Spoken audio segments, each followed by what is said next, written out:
Billionaire discovers a child reading in his library at 3 a.m. She wasn't supposed to be there. She broke his rules. What he did next, no one saw coming. In a $50 million penthouse, silence isn't just golden, it's mandatory. Here, billionaire Walter Harrington rules an empire built on one belief. There are those who take, and those who are taken from. He is a taker, but at 3 a.m., his absolute control is broken by a single, faint sound. A click. It comes from his private library, a room where no one should be. He expects an intruder. What he finds is the night shift cleaner's daughter, hiding in the dark, poring over a complex book he cannot understand. A girl who should be invisible. A girl who sees everything. And he just made a fatal mistake.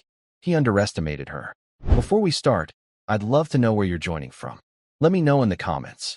I hope you love this story. He found the child reading a book he himself could not understand.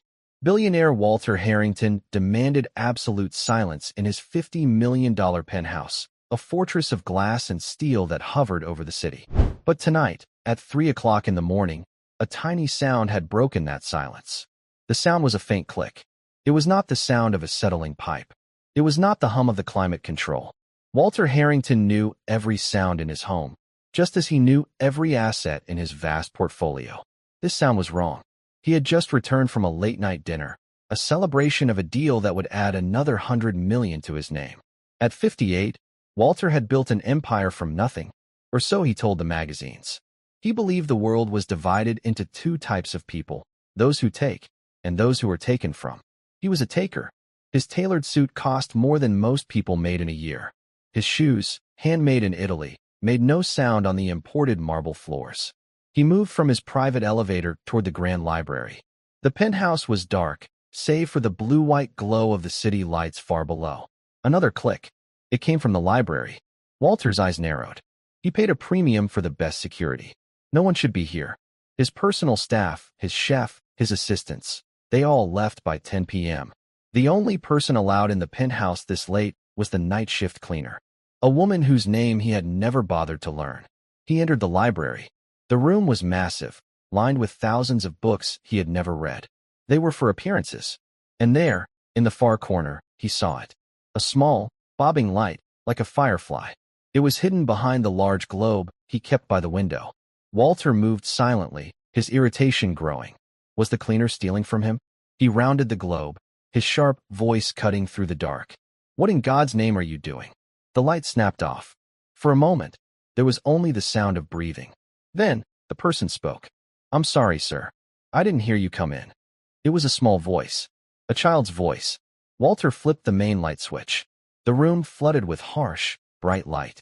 She was sitting on the floor, tucked between the globe and a bookshelf. She looked tiny, perhaps 9 or 10 years old. She had pale blonde hair, pulled back in a simple braid. She wore worn-out sneakers and a faded hoodie. Around her, on the floor, were not cleaning supplies, but books. Thick, heavy books. And in her lap, the book she had been reading with a small keychain flashlight. Walter stared at the cover. His mind, usually so quick with numbers and deals, struggled to make sense of it. The principles of quantum mechanics. Where is your mother? Walter demanded. The girl did not flinch. She looked up at him with the most unsettling eyes he had ever seen. They were a deep, serious blue. They held no fear. Only a calm, quiet assessment. She is in the kitchen, sir, the girl replied. Her voice was steady. She is polishing the silver. She said she would be done in 1 hour. I don't pay her to babysit, Walter snapped. He pointed at the book in her lap. And I certainly don't let children play in my library. Is this some kind of joke? What are you doing with that? The girl looked down at the book, then back at him. I am reading it, sir. Walter let out a short, cold laugh. Reading it? Of course. And I suppose you understand it, too? Quantum mechanics. The girl's expression did not change. Most of it, sir. I am struggling with the Copenhagen interpretation. Heisenberg's uncertainty principle is clear, but Bohr's concept of complementarity, it feels incomplete. Walter Harrington went completely still. He looked from the girl's face to the book. He had a physics degree from Yale. He had been forced to take a similar class. He had barely passed, scraping by with a C-. He remembered nothing but headaches. He was looking at a 10-year-old girl in a worn-out hoodie, who was calmly discussing Niels Bohr as if he were a character in a cartoon. Who are you? he said, his voice dropping to a dangerous whisper. I am Abigail Grant, sir. My mother is Emily Grant. Get her, Walter commanded. Now. Abigail slowly and carefully placed a bookmark, a simple, folded piece of paper, into the dense textbook. She stood up, her movements unhurried. She gathered the other books she had pulled from his shelves. One was a history of the Roman Empire. Another was a college-level calculus textbook. She walked out of the library, leaving Walter alone in the sudden, bright light. He felt a strange, cold sensation in his chest. He looked at the book she had left. He picked it up. It was heavy. He opened it to the page she had marked. The page was covered in equations that looked like a foreign language. He heard frantic, hurried footsteps. A moment later, a woman rushed into the room, wringing her hands. She wore the simple gray uniform of the cleaning service. This was Emily Grant. She was pale, her eyes wide with terror. Mr. Harrington, sir, I am so sorry. I am so sorry. She was not supposed to leave the staff kitchen. I promise. Emily was 40 years old, with the same blonde hair as her daughter, though hers was streaked with gray and pulled into a tight, tired bun. She had been working for Walter for 6 months. She was an excellent cleaner. Efficient, quiet, invisible. Until now. She was in here, Walter said, his voice flat. Reading my books. Stealing, in effect. No, sir. Not stealing. Emily rushed forward, clasping her hands. She just loves to read. She's very smart. She would never take anything. I swear on my life. She had to come with me tonight, Mr. Harrington. Emily pleaded, her voice cracking. She had a fever this morning. I couldn't leave her alone, and I cannot afford to lose this shift. The agency is very strict. I made her a small bed in the staff kitchen. I told her to sleep. I just turned my back for a minute. Walter looked at the woman. He saw weakness. He saw desperation. He despised both. You brought a sick child into my home. She's fine now, sir. The fever broke. She's just quiet. She just reads. Please, Mr. Harrington. It will never happen again. Abigail had reappeared in the doorway. She stood silently, watching her mother plead. Her face was a mask of perfect, cold calm. It certainly will not happen again, Walter said. He looked past the mother to the child. You, he said to Abigail, think you're clever, don't you? Reading big books. Playing grown-up. Abigail said nothing. Let me teach you a lesson, child, Walter said, stepping closer. He felt his power returning. It doesn't matter how many books you read. It doesn't matter what you think you know. In this world, you are either born to rule, or you are born to serve. People like you serve. You clean toilets. You polish silver. You do not read quantum physics in my library. Emily Grant gasped, a hand flying to her mouth. Sir, please. She is just a child. She is a child who needs to learn her place, Walter said, his voice like ice. Just like her mother. A flicker of something new crossed Emily's face. Her fear was replaced by a spark of steel. My place, Mr. Harrington? My place is doing an honest night's work. It's raising my daughter to be better than me. My father fought for this country. He was a good man. He taught us that there is no shame in work. Your father, Walter scoffed, was probably some grunt who followed orders. I give orders. That is the difference. That is the place you fail to understand. That was when it happened. For the first time, the girl, Abigail, reacted. Her head snapped up. Her blue eyes, no longer calm, fixed on Walter Harrington. The look was not one of childish anger. It was a look of pure, concentrated ice. It was a look of sudden, terrible understanding. Walter felt that cold prickle in his chest again. For a half-second, he felt like he was the one being analyzed. Abby, no, her mother whispered, grabbing her arm. Let's go. You are fired, of course, Walter said, turning his back on them both. He waved a hand dismissively. I want you out of my building in 5 minutes. I will inform the agency you are never to be allowed on my properties again. Sir, please. I need this job, Emily cried. 5 minutes, Walter repeated, walking toward his bar to pour himself a drink. He heard the mother begin to sob, a quiet, defeated sound. He heard her take her daughter's hand. Come on, baby. We have to get our things. He listened to their footsteps retreat. The mother's, hurried and broken. The daughter's, slow and measured. As she reached the doorway, Abigail stopped. She turned and looked back at Walter Harrington. He was standing with his back to her, admiring the city lights, a glass of expensive brandy in his hand. She did not say a word. But her mind was working. She was not just a girl who liked physics. Abigail Grant had a gift. A gift her mother called her memory trick. Doctors called it eidetic memory. Abigail called it the library in her head. She never forgot anything she saw or heard. For 6 months, while waiting for her mother to finish her shifts, she had been watching. She had waited in the staff kitchen. But sometimes, her mother had let her sit quietly in the study while she vacuumed the main hall. Abigail had seen the papers on Walter's desk. She had seen the diagrams on his whiteboards. She had overheard the phone calls he took on his speakerphone, where he shouted about zoning changes and leveraged buyouts. To her, they were just shapes and sounds. Puzzles. Numbers. But tonight, the man who owned those numbers had insulted her mother. And, worse, he had insulted her grandfather. Michael Grant was not some grunt. He was a decorated war hero. He was the kindest, strongest man Abigail had ever known. He was the one who taught her to read. He was the one who told her that her mind was a gift, not a burden. As Abigail stood in the doorway, she looked at the desk across the hall. She saw a file left open. She saw a name, Harrington Global, and next to it, a list of other names, ones she didn't recognize.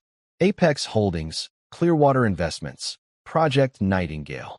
She took a mental picture. Click. She looked at the whiteboard in his study, the one he hadn't erased. It was a map of money, moving between boxes. Click. She remembered the phone call from last week, when Mr. Harrington had laughed and said, "Councilman Davies is greedier than he looks. Double the consulting fee, and the waterfront project is ours." Click. Abigail Grant turned and walked away. She was not just a girl who understood quantum physics.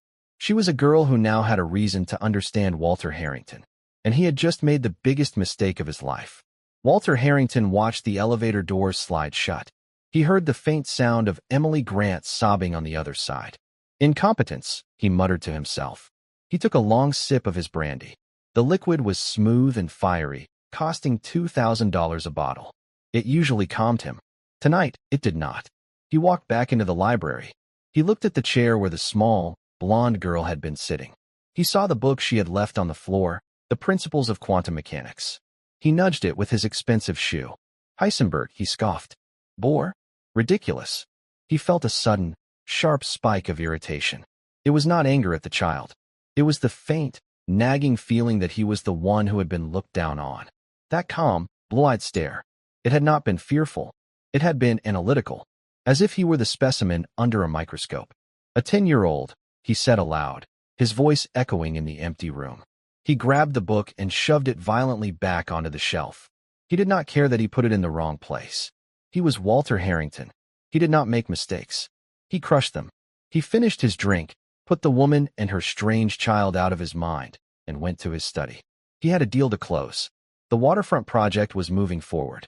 He picked up the phone to call his lawyers, forgetting entirely about the diagram he had left on his whiteboard. Inside the elevator, the moment the polished brass doors closed, Emily Grant's legs gave out. She slumped against the mahogany-paneled wall and slid to the floor, her sobs echoing in the small, confined space. "Oh, Abby. Oh, my girl, what are we going to do?" The elevator was descending. 50 floors. 49, 48. I've lost it. I've lost the best-paying job I've ever had. Oh, Lord. The rent is due on the 1st. The electric bill. She buried her face in her hands, her shoulders shaking. He was such a vile man. Abigail did not cry. She stood perfectly still, watching the numbers light up as they fell. 40, 39. She was not thinking about the rent. She was not thinking about the electric bill. In her mind, she was still in the penthouse. She was rewatching the scene, like a movie. She saw Mr. Harrington's face. She heard his voice. "You are born to serve. You clean toilets." And she was reviewing the data she had collected. The whiteboard in his study. It was a flow chart. A box at the top labeled H Global. Arrows pointed down to 3 smaller boxes. Apex Holdings. Clearwater Investments. Project Nightingale. Money moved from the small boxes to the big one. But arrows also pointed sideways to a box labeled CD Consulting. Click. The file on his desk. Open. A list of property deeds. All along the waterfront. Click. The phone call from last week. She had been quietly reading in the kitchen, but he used his speakerphone. His voice was loud, booming. "Councilman Davies is greedier than he looks. Double the consulting fee, and the waterfront project is ours. CD Councilman Davies. The elevator chimed softly, opening to the grand, empty lobby. The night security guard, a man named Frank, looked up from his desk. He saw Emily's tear-streaked face. He looked at Abigail, pale and silent. Mrs. Grant? Everything all right. Frank was a kind man. He always gave Abigail a piece of hard candy when she came in. I've been let go, Frank, Emily whispered, pulling her thin jacket tighter. Frank's face fell. He knew what a late-night firing from Mr. Harrington meant. Oh, Emily. I'm so sorry. It's 3:30 in the morning. How are you getting home? The bus, Emily said, wiping her eyes. We'll be fine. The last bus doesn't run for another hour, Frank said, looking at the clock. Here. He pulled a $10 bill from his wallet. Take a cab, please. Oh, Frank, I couldn't. Take it, he insisted, pressing it into her hand. For the little one. It's a cold night. Emily burst into a fresh round of tears. Thank you, Frank. God bless you. Abigail looked at the guard. Thank you, Mr. Frank, she said. Her voice was flat, but her eyes were not. She met his gaze. She would remember this. Click. They pushed through the heavy glass doors. The air outside was cold and damp. The city was quiet. The gleaming tower of the Harrington building rose behind them, a monument of dark glass. They did not take a cab. A cab cost too much. Frank's $10 would be for bread and milk. They walked the 6 blocks to the bus stop and sat on the cold metal bench. Emily shivered, pulling Abigail close to her. We'll be okay, Abby. I'll find something. I'll call the agency first thing in the morning. Maybe I can get 2, 3 day jobs. It will be all right. Abigail leaned her head against her mother's shoulder. She felt her mother trembling. In her mind, she was calculating. Consulting fee. Waterfront project. Councilman Davies. She was 10 years old. She understood quantum mechanics. She did not understand bribes. Not yet. But she understood that Mr. Harrington had secrets. And she understood that he used his power to hurt people. He hurt her mother. He hurt Mr. Frank, who was afraid of him. And he insulted her grandfather. The man he called a grunt. The bus finally came, rattling to a stop. They were the only ones on it. The ride took 40 minutes.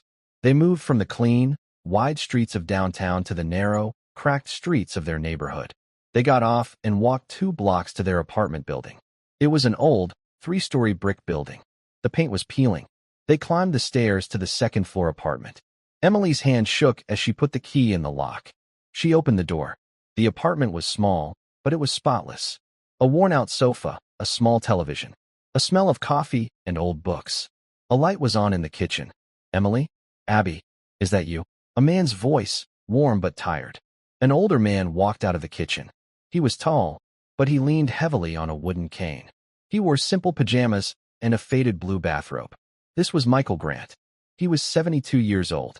His hair was snow white, but his eyes were the same deep, sharp blue as his granddaughter's. He had been a captain in the army. He had served 2 tours. He had a pin in his hip and a chest full of medals he kept in a wooden box. He saw Emily's face, red and swollen from crying. He saw Abigail's, pale and set. Emily? What's wrong? What happened? Emily's composure broke again. She fell into her father's arms, her story tumbling out in a rush of sobs and whispers. He found her, Dad, in the library, he said.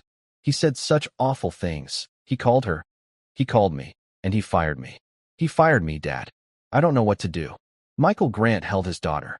He looked over her head at Abigail, who was standing in the doorway, watching them. His face, usually so kind, hardened. Not with anger, but with a deep, cold sorrow. He had seen men like Walter Harrington before, on battlefields and in boardrooms. Men who confused power with character. Hush, Emily, he said softly, patting her back. It's all right. We're all right. You're home. You're safe. He helped his daughter to the sofa. Let me make you some tea. Abby, go get your mother a blanket from her bed. Yes, Grandpa, Abigail said. She walked down the short hallway. Their apartment had 2 bedrooms. Her mother and grandfather had the rooms. Abigail slept on a small cot in the living room, curtained off for privacy. But her room was a tiny closet she had converted. She went to her mother's room and pulled the heavy quilt from the bed. As she walked back, she passed her own little space. She stopped. She looked at her mother, who was now quietly weeping on the sofa. She looked at her grandfather, who was standing in the kitchen, his back to her, his shoulders set. He was filling a kettle with water. His hand, the one not on the cane, was clenched into a fist. Abigail did not go back to the living room. She ducked behind her curtain. There was a small desk, a reading light, and a shelf. On the shelf were not children's toys, but stacks of books. Old paperbacks, biographies, history, math textbooks she got from the thrift store. She pulled out a simple, spiral-bound notebook, the kind for school. She sat at her desk. She opened to a clean page. She took a pencil. Her hand was perfectly steady. At the top of the page, she wrote, Walter Harrington. Then she began to draw. She drew the flowchart from the whiteboard. H Global. The 3 boxes underneath it. Apex, Clearwater, Nightingale. She drew the arrows. And she drew the box to the side. CD Consulting. Underneath it, she wrote the words she remembered. Councilman Davies. Waterfront Project. Double the consulting fee. She listed the file names she had seen. She listed the dates. She was not a child anymore. She was a witness. She filled one page. Then another. The library in her head was downloading the information. She wrote down every detail she could remember from the past 6 months. The license plates of the expensive cars that visited. The names she heard shouted on the phone. The scraps of paper she'd seen in his wastebasket before her mother emptied it. She was so focused, she did not hear her grandfather approach. Michael Grant stood in the opening of her curtain, leaning on his cane.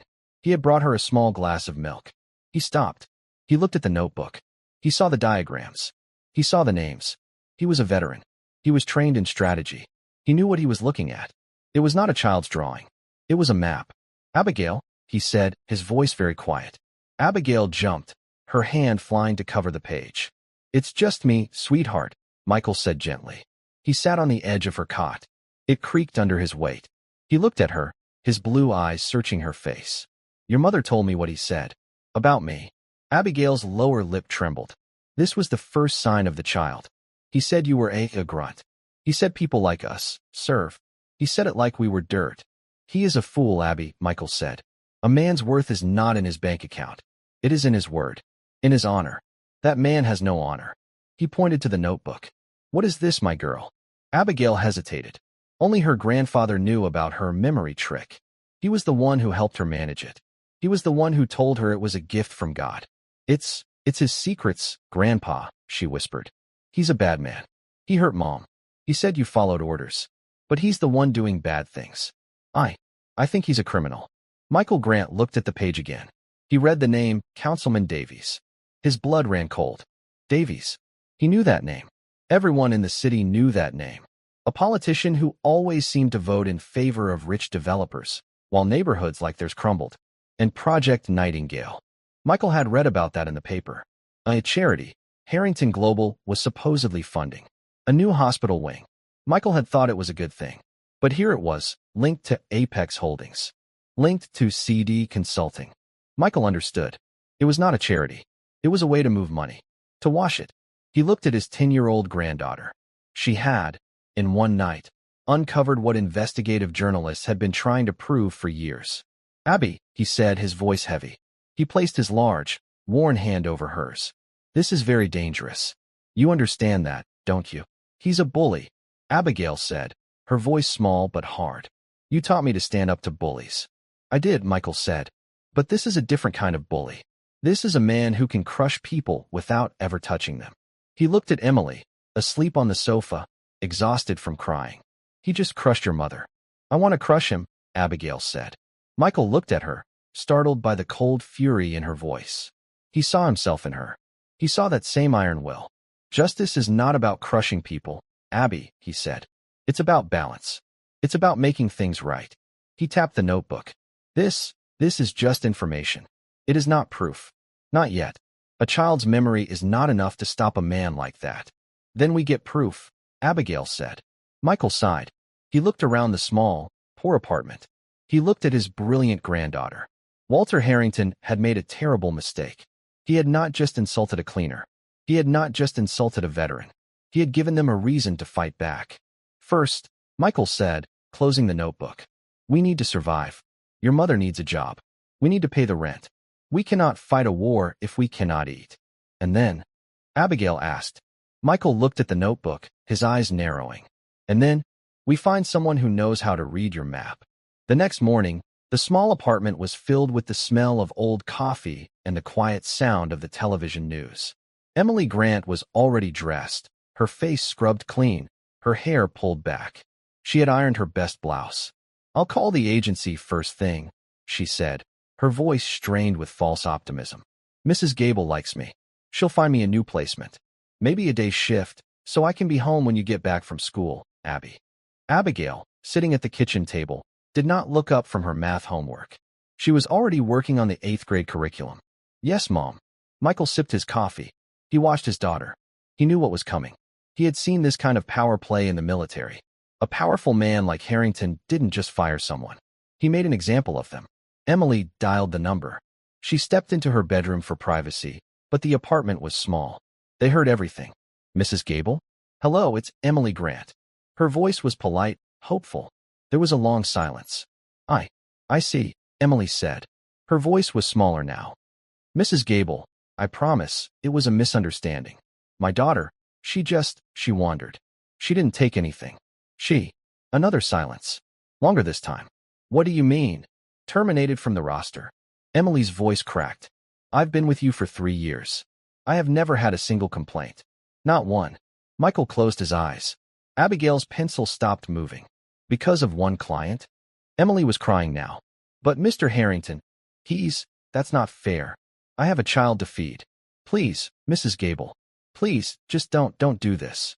The click of the phone hanging up was loud in the quiet apartment. Emily walked out of the bedroom. She looked like a ghost.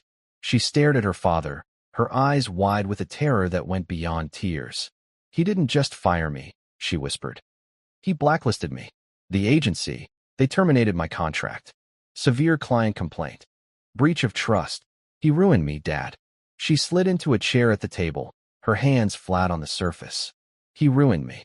"No, he didn't," Michael said, his voice firm. He put his hand on her shoulder. "He is one man, in one city. You are a hard worker. You are an honest woman. You will find something else." "What? What will I find?" she said, her voice rising in panic. "Everywhere asks for references. The agency was my only reference for the last 3 years. He cut my legs out from under me. For what? Because his library was disturbed by a 10-year-old girl." Abigail looked at her mother. She saw the raw, shaking fear. This was not like in the books. In books, the heroes were never afraid of rent. They were never afraid of the electric bill. This, she realized, was what Mr. Harrington had done. He hadn't just used cruel words. He had used his power, like a hammer, to smash her mother's life. Abigail quietly closed her math book. She opened the notebook from last night, the one with the diagrams. She looked at her grandfather. Michael met her gaze. He gave a single, slow nod. "Emily," he said, "you go out. You pound the pavement. You apply at every diner, every grocery store, every hotel in this city. You hold your head high. You are a Grant. We do not break." Emily looked at her father. She saw the steel in his eyes. She took a deep, shuddering breath. She nodded. Okay, I will." She stood up, grabbed her purse, and walked out the door. The moment the door closed, Michael turned to Abigail. "All right, soldier," he said, his voice dropping. "Our turn. Get your coat. We're going to the library." The public library was 10 blocks away. It was warm, and it smelled of old paper and floor polish. It was one of Abigail's favorite places. But today, this was not a visit for pleasure. Michael led her to the computer terminals in the back. "This is our new base of operations, Abby," he said, sitting heavily in one of the plastic chairs. "We have what I call raw intelligence. Your notebook. Now, we need to confirm it. We need to find out who these people are. We need to find a weak link." Abigail sat at the computer. Her fingers flew across the keyboard. She was faster than any of the librarians. "Start with the names you wrote down." Michael guided her, his voice a low murmur. "Councilman Davies and Harrington Global. Search them together." Abigail typed. The screen filled with articles. Pictures of Walter Harrington and a smiling, slick-looking man, Councilman Davies, shaking hands. They were at a press conference for the new waterfront revitalization project. "Mr. Harrington is a pillar of this community," one quote from Davies said. "His generosity is unmatched." Now search Project Nightingale, Michael said. Abigail typed again. The results were fewer. A small website. It described Project Nightingale as a new charitable foundation to build a state-of-the-art children's wing at the city hospital. The project was funded entirely by a generous anonymous donation from a prominent city businessman. An anonymous donation, Michael scoffed. A man like Harrington doesn't do anything anonymously. He wants his name on the building. Unless he doesn't want anyone to know where the money is coming from. Go deeper, Abby, who is on the board of directors for Project Nightingale. Abigail clicked through the site. She found the About Us page. She found the list of board members. It was a short list. A president, a secretary, and a treasurer. Now, Michael said, leaning in. Open a new window. Search for the other companies on your list. Apex Holdings and Clearwater Investments. Abigail searched for Apex Holdings. It was a simple, one-page website. A financial group. She looked at the Our Team page. She found the CEO. She froze. What is it, Abby? Grandpa, she said, her voice barely a whisper. The CEO of Apex Holdings, his name is Robert Shaw. He's the same man listed as the treasurer for Project Nightingale. Michael's eyes lit up with a cold fire. Got him, he breathed. That's the bridge. That's how he's moving the money. Harrington gives the bribe to Davies. Davies, through some channel, donates it to Project Nightingale. The charity then pays Apex Holdings, Harrington's own company, for financial management or construction fees. He's washing it, making dirty money clean. Abigail looked at her grandfather. He's stealing. He's doing worse than that, Abby. He's stealing from the city. He's using a children's hospital to hide it. That is the man who called your mother a servant. Abigail's face was grim. She looked back at the screen. We have the how, Grandpa, she said, echoing his words from last night. But we don't have proof. This just looks suspicious. It's not proof. You are right, Michael said. He stared at the screen, his mind working. He was back on the battlefield, looking for an opening. We are two civilians. We have no power. We have a 10-year-old's memory and a public computer. We can't fight him head-on. It would be a slaughter. So what do? We find an insurgent, Michael said. We find someone who already has weapons, but no ammunition. We need a reporter. Someone who already hates Harrington. Someone he's already hurt. Abigail turned back to the keyboard. She knew what to search for. She typed, Walter Harrington lawsuit reporter. The screen was filled with links.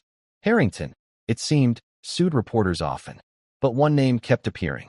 A man named David Chun. Chun had been a star investigative journalist for the city's top newspaper, The Chronicle. 3 years ago, he had written a blistering series of articles. He accused Walter Harrington of exactly this, using shell companies and political bribes to secure a massive downtown real estate deal. This is it, Abby, Michael said, his voice urgent. Abigail clicked on the links. The first few articles were explosive. They were filled with accusations. They hinted at sources inside and leaked documents.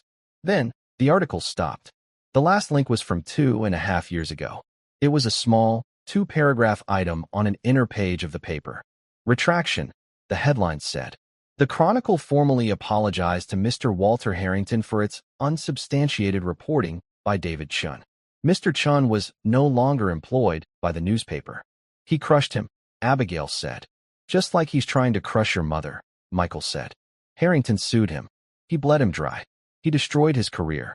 He made an example of him, just like he did with Emily. Michael stared at the name. David Chun. This is our man, Michael said. A man with nothing left to lose. A man who wants revenge just as much as we want justice. How do we find him? Abigail asked. A good reporter never really quits, Michael said. He just goes underground.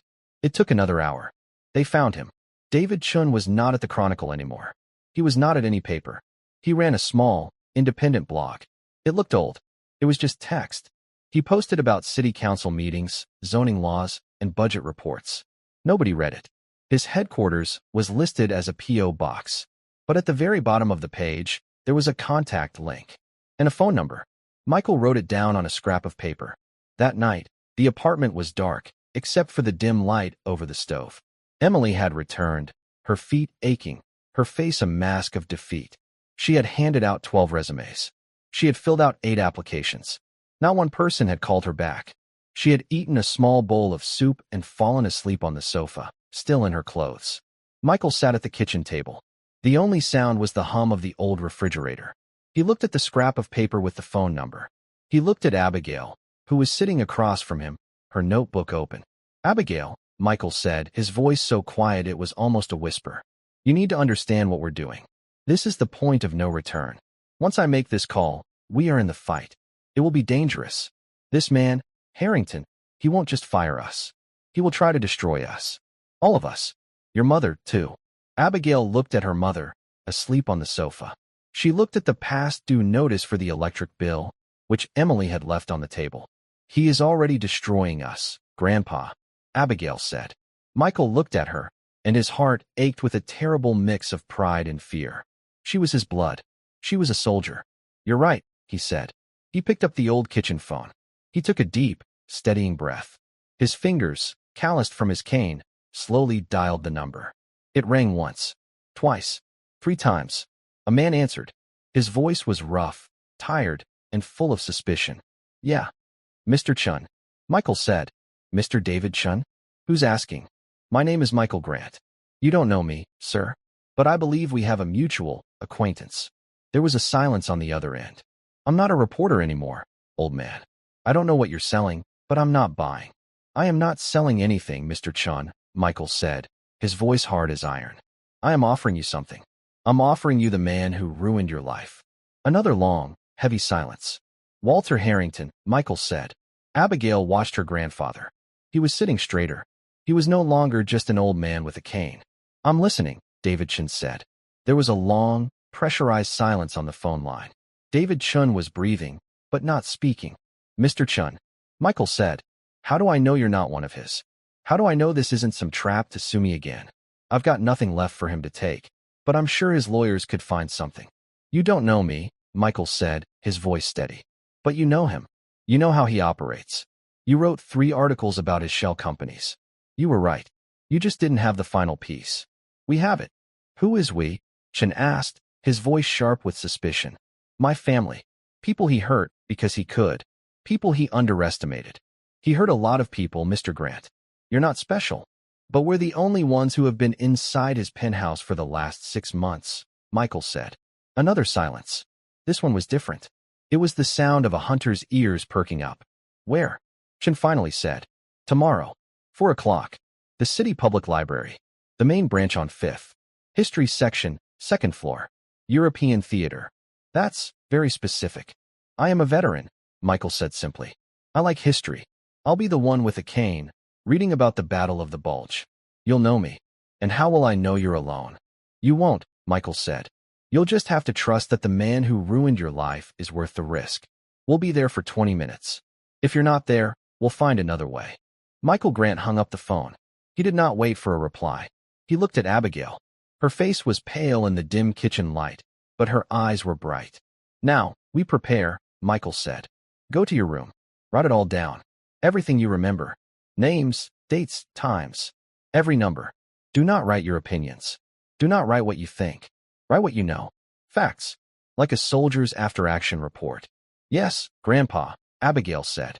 She slipped away. Michael sat at the table for a long time. He listened to his daughter, Emily, stirring in her troubled sleep on the sofa. He was a 72-year-old man with a bad hip. He was about to declare war on the most powerful billionaire in the city. He was terrified, and he had not felt so alive in 20 years. The next day, the library was quiet. The air smelled of dust and old paper. Michael Grant sat on a wooden bench in the aisle marked World War II, European Theater. A thick book about the Siege of Bastogne was open on his lap. He was not reading it. Abigail sat on the floor a few feet away, pretending to read a book on the Roman Republic. She had her spiral notebook tucked inside it. At 4:02 p.m., Michael saw him. He was not the polished, confident reporter from the old newspaper photos. This man looked like he lived in his coat. He was thin, with dark circles under his eyes. His hair was messy. He looked, Michael thought, like a man who had been defeated. David Chin walked past the aisle, his eyes scanning. He looked at Michael. He looked at Abigail. He scoffed, a small, bitter sound, and started to walk away. He had expected a corporate whistleblower, a disgruntled partner, not an old man and a 4th grader. Mr. Chun, Michael called out, his voice quiet but firm. David stopped. He turned around slowly. He walked back, his hands shoved deep in his pockets. Mr. Grant, thank you for coming, Michael said. This is my granddaughter, Abigail. David's eyes flicked to Abigail, then back to Michael. He looked angry. A joke. You're pulling a joke. This is no joke, sir, Michael said. You brought a child into this? What is this, a Make-A-Wish Foundation visit? You want me to write a story about your smart grandkid? I told you, I'm not a reporter. She is the reason we are here, Michael said, his voice dropping to a whisper. She is the source. The source, David repeated, his laugh a harsh, dry sound. The source for what? The cafeteria menu? Get out of my way. He turned to leave. Project Nightingale, Abigail said. Her voice was not loud, but it cut through the dusty air like a knife. David's chin froze. His back was to them. He did not move for a full 5 seconds. Slowly, he turned around. He looked at Abigail. His face was pale. What did you say? Abigail stood up. She was small, but she held herself with a strange, adult stillness. Project Nightingale is the shell company, she said, her voice clear and flat, as if she were reciting a multiplication table. You thought it was a company called Aria Investments when you wrote your article. You were wrong. Aria was a decoy. The real one is Nightingale. It's registered as a 501c3 charity. That's how he's washing the money. David took a step closer. He was not laughing. How do you know that name? I saw the diagrams on Mr. Harrington's whiteboard, Abigail said. He's taking bribes from Councilman Davies for the new waterfront project. But Davies doesn't pay him directly. The bribe money is donated to Project Nightingale. It looks like a clean, charitable gift to build a new hospital wing. David stared at her, his mouth slightly open. How? The money doesn't stay there, Abigail continued, her eyes locked on his. The charity then has expenses. It pays for financial management and construction oversight from a company called Apex Holdings. Apex Holdings is run by a man named Robert Shaw. Mr. Shaw is also listed as the treasurer of Project Nightingale. The money goes in clean and comes out dirty. It's not a donation. It's a laundromat. David leaned against the bookshelf. He looked as if he'd been punched in the stomach. I had Shaw, he whispered. I knew Apex was dirty, but I couldn't tie it to Harrington. I couldn't find the bridge. Nightingale. My God. He looked from Abigail to Michael. Who are you people? I am Michael Grant, Michael said, standing up with the help of his cane. My daughter, Emily, was Walter Harrington's night cleaner. He found my granddaughter in his library. She was reading physics, quantum mechanics, Abigail added quietly. Heisenberg's uncertainty principle. David let out a shaky breath. I've heard rumors about that library. They said he bought it all for show, that he couldn't even understand the titles. He couldn't, Abigail said. It made him angry. He said people like us, my mother, were born to serve. He said my grandfather was just a grunt who followed orders. Then he fired my mother. And he called her agency and had her blacklisted. She can't get a job anywhere. David Chin's face, which had been pale with shock, now flushed with a deep, familiar anger. He recognized the pattern. He had lived it. Harrington didn't just win. He had to annihilate his opponents. He had to ruin them. This is real, David said, his voice low. You are telling me this 10-year-old girl, she memorized all of this? Michael put a hand on Abigail's shoulder. My granddaughter has a gift. She sees something, she never forgets it. She has been in that penthouse for 6 months. She has been listening, watching. She has his entire operation in her head. And, Michael added, in this. He took the spiral notebook from Abigail. He handed it to David. David's hands shook as he opened it. It was page after page. Diagrams, dates, license plate numbers, names of shell companies, full sentences from phone calls Abigail had overheard. It was the raw intelligence Michael had promised. It was the skeleton key to Harrington's empire. This is everything, David whispered. This is what he sued me for. This is the truth. He looked up, and for the first time, the broken, defeated look was gone. His eyes were sharp. The reporter was back. Okay, David said, his voice suddenly crisp and professional. He snapped the notebook shut. Okay, Mr. Grant. Abigail, here is what we do. This is not a news story. We take this to the paper. Harrington's lawyers will tie us in knots before it even hits the press. He owns the publisher. He'll call it the ramblings of a child and a disgraced reporter. We'll be crushed. So what do we do? Michael asked. This isn't journalism, David said, his voice hard. This is a criminal case. We are building an indictment. We are not going to the Chronicle. We are going to the FBI, the Southern District. We are talking wire fraud, public corruption, and racketeering. Michael nodded. We are in your hands, Mr. Chun. Call me David. And we're not ready. Not yet. He tapped the notebook. This is our map. It's perfect, but it's not evidence. A jury can't cross-examine a 10-year-old's memory, no matter how perfect. We need one piece of paper, one hard document that validates everything in this book. We need a bank statement, a wire transfer, an email. How do we get that? Michael asked. David looked at the notebook again. He pointed to one of the names Abigail had circled a dozen times. We go after the weak link, David said. Robert Shaw, the money man, the CEO of Apex and the treasurer of Nightingale. A man like Harrington never gets his own hands dirty. He uses men like Shaw. Shaw is the one committing the fraud. He is the one who will go to prison if this comes out. Harrington will throw him to the wolves to save himself. So we find him? Michael said. We scare him, David corrected. We make him believe the ship is sinking, and Harrington is going to let him drown. We make him understand that his only chance is to turn state's witness. We get him to give us the proof we need in exchange for a lifeline. How? Abigail asked. David looked at the two of them, the old soldier and the child genius. This was the strangest army he had ever seen. I'm going to need to dig, David said. I need to find out where Shaw eats, where he drinks, where he lives. I need to find his weakness. You too. You've done the impossible. You've given us the weapon. Now, you need to let me aim it. Go home. Stay quiet. Do not, under any circumstances, go near that building or anyone associated with Harrington. I will find you. He grabbed the notebook. Can I? She has a copy, Michael said. She made 2 more last night. From memory. David Chin stared at Abigail. He gave a single, astonished laugh. He picked the wrong family to mess with. Yes, sir, Michael said, gripping his cane. He did. For 3 days, the small apartment was silent. Emily Grant went out every morning and came back every evening, her shoulders a little more slumped, her face a little paler. The rejections were piling up. No one would hire a woman blacklisted by Harrington's referral agency. She had started applying for work at fast food chains, but even they seemed wary. Michael and Abigail kept their routine.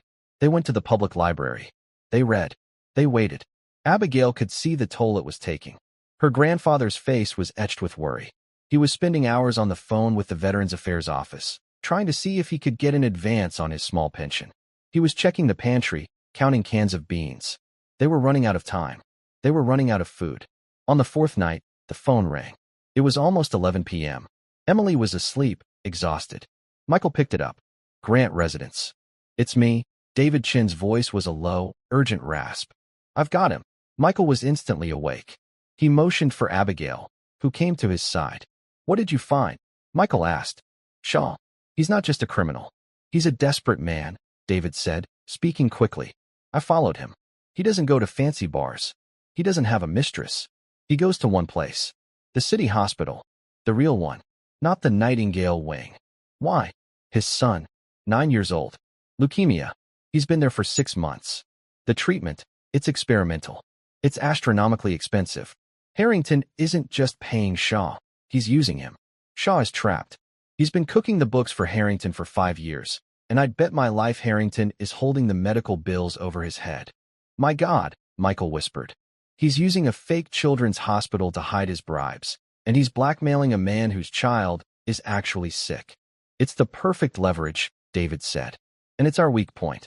A man like that is terrified. He's not loyal. He's a prisoner. What's the plan? Michael asked. I'm at the hospital now. In the parking garage. I'm going to confront him when he comes out. This is it, Michael. One way or another, this ends tonight. I needed you to know. Be careful, son, Michael said. David hung up. Abigail looked at her grandfather. Is Mr. Chin going to be okay? He is a good soldier, Michael said. He put his arm around her. Now we pray. The hospital parking garage was cold and smelled of oil. David Chin sat in his rusted 1998 sedan. At 11:32 p.m., Robert Shaw walked out of the elevator. Shaw looked terrible. His suit was wrinkled. He hadn't shaved. He was just a father, hollowed out by grief and fear. David Chun got out of his car. "Mr. Shaw," David said. Shaw spun around, his keys clutched in his hand. "Who are you? What do you want?" "My name is David Chun. I used to be a reporter." Shaw's face went white. I have nothing to say to you. Leave me alone." He fumbled for his keys, trying to unlock his car. "I'm not here for a story, Mr. Shaw," David said, stepping into the yellow light. "I'm here to offer you a way out." "A way out of what?" "I don't know what you're talking about." "Project Nightingale," David said. Shaw dropped his keys. They clattered on the concrete. "Apex Holdings," David continued, his voice calm, almost kind. "Councilman Davies. The waterfront bribes. I know everything, Robert. And soon, everyone will." Shaw began to shake. "You don't know. You can't. Mr. Harrington will destroy you." "He destroyed me 3 years ago," David said. "I have nothing left to lose." "But you do. You have a wife. You have a son. Room 412. Leukemia." Shaw let out a choked sob. "Please, please. He'll cut me off. He pays for the treatment. My son will die. Please, you can't." "He is cutting you off, Robert," David said, stepping closer. "Don't you see? You are the treasurer. You are the CEO. Your name is on every illegal transfer. When this breaks, and it will break, who do you think goes to prison? Him? Or the man who signed the checks?" Shaw leaned against his car, his legs giving out. He knew it was true. "He's going to feed you to the wolves," David said. "He will say you were a rogue employee. He will be shocked and appalled. He will walk away. You will go to prison for 20 years. And what happens to your son then? What do you want?" Shaw whispered, tears streaming down his face. "I am not working for a newspaper," David said. "I am working with people who want justice. I'm putting together a case for the FBI, a racketeering case. And right now, I have a file that points to you as the kingpin." "No, I know, but I need one thing to point it at him." David held out his hand. "I need one piece of hard proof. The real ledger. A wire transfer receipt. Something that has his name on it. You give me that, and I give you a lifeline. You become a state's witness. You get immunity. You get protection. You get to save your family. He gets what he deserves." Shaw looked at David's hand. He was weeping. He was a man at the end of his rope. He made me keep a second set of books," Shaw whispered. As insurance. He said it was for taxes, but it's the real ledger. It shows the money coming from Davies and going out to his personal offshore accounts. It's on a USB drive. In my briefcase. "Give it to me, Robert," David said. "And be free." Shaw fumbled with his briefcase. He pulled out a small, black USB drive. He placed it in David's hand. "It's all there," Shaw said. He's a monster." "I know," David said. He closed his hand around the drive. "Go back to your son, Mr. Shaw. Get some sleep. A federal agent will contact you tomorrow morning." David Chin walked away, the small piece of plastic heavy in his pocket. He had him. He had Harrington. 2 weeks later, Walter Harrington stood on the stage of a grand ballroom. It was the annual City Foundation Gala. Hundreds of the city's elite, in tuxedos and gowns, applauded. He was at a podium, accepting the Philanthropist of the Year award for his generous and groundbreaking work-funding Project Nightingale. Thank you. Harrington smiled, his voice smooth. "We, in this room, have a duty to lead, a duty to give back, and I am proud to lead the charge." The applause was deafening. At the back of the ballroom, 2 men in dark blue suits spoke into their wrists. "He's on stage. We're moving in." The main doors of the ballroom swung open. The 2 FBI agents walked in. They were followed by 2 more. They were not in tuxedos. They walked calmly, directly toward the stage. The applause died. The room fell silent. Harrington stopped smiling. He looked confused. "Can I help you, gentlemen?" The lead agent walked up the steps. He was joined by a 5th man, David Chun. Harrington's face turned to stone. "Chun, what is the meaning of this? I'll have you thrown out." "Security." Walter Harrington, the lead agent said, his voice loud in the silent room. "You are under arrest for federal wire fraud, conspiracy to commit bribery, and money laundering." There was a collective gasp from the crowd. "This is outrageous." Harrington shouted. "You have no proof. This hack," he spat, pointing at David, "has been forging lies about me for years." "We don't need his lies," the agent said calmly. He held up a small plastic bag. Inside was the USB drive. We have your ledger. We have all your offshore accounts. And we have the full, sworn testimony of your partner, Mr. Robert Shaw. The color drained from Walter Harrington's face. He finally understood. He had been beaten. The agents pulled his hands behind his back. The sharp, metallic click of the handcuffs echoed through the ballroom. What he did next shocked everyone, David Chin thought, as he watched the billionaire being led off the stage. In a small apartment across town, the television news was electric. Taken away in handcuffs, in front of the city's most powerful people. Walter Harrington, the man who owned this city, is done. Emily Grant sat on the sofa. She was not crying. She was just still. Michael Grant sat beside her, his hand on her back. Abigail sat on the floor, watching the screen. She watched the man who had called her mother a servant, who had called her grandfather a grunt, being put into the back of a police car. He looked small. The news anchor cut to a reporter on the scene. It was David Chun, surrounded by microphones. Mr. Chun, your reporting was just vindicated. How do you feel? David looked into the camera. He looked tired, but he was smiling. I feel like, for the first time in a long time, the right people won. Mr. Harrington made a fatal mistake. He underestimated the people he hurt. He thought they were invisible. He forgot that the people who clean the floors and wait in the kitchens, they see everything. The news anchor came back. An incredible turn of events. A story of greed, corruption, and ultimately, justice. All brought about by an anonymous tip. In the apartment, Michael turned off the television. The room was quiet. Emily let out a long, slow breath. It's over, she whispered. Michael looked at Abigail. He put his hand on her blonde hair. You did it, my girl. Your grandfather is very proud of you. Abigail looked up at him. She thought about Mr. Harrington. She thought about his library, full of books he never read. He was right about one thing, Grandpa, she said. Michael looked at her, confused. What's that, sweetheart? He said the world is divided into two types of people. Abigail picked up her backpack. She pulled out a book from the library. It was not physics. It was a thick, heavy book. The fundamentals of contract law. He was just wrong about which was which, she said. She opened the book, took out a pencil, and began to read. And that's where we'll end the story, with justice served, not by armies, but by a book of contract law in the hands of a child who was never supposed to be there. I hope this gave you a chance to step out of the everyday and just drift for a bit. I'd love to know what you were doing while listening, perhaps with a quiet coffee or settling in for the night. Drop a line in the comments. I really do read them all. And if you want to make sure we cross paths again, hitting like and subscribing makes a huge difference. We're always trying to improve, so feel free to share your feedback below. Thanks for spending this time with me.